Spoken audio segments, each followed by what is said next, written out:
Hey guys, in this video I'm going to show you how to cancel Hostinger domain.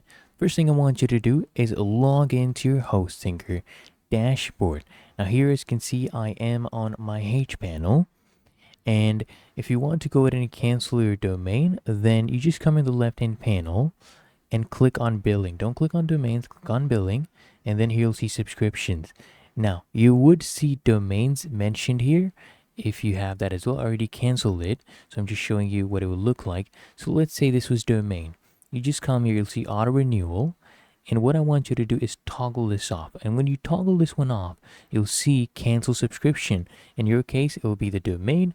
Then you click on cancel subscription right here, and then you'll get this pop-up saying that auto renewal is off. So until your billing period ends, you'll be able to still use it, but it would not go ahead and charge you again. So if you found this video helpful, make sure you smash that like button and subscribe to the channel. Really helps me out.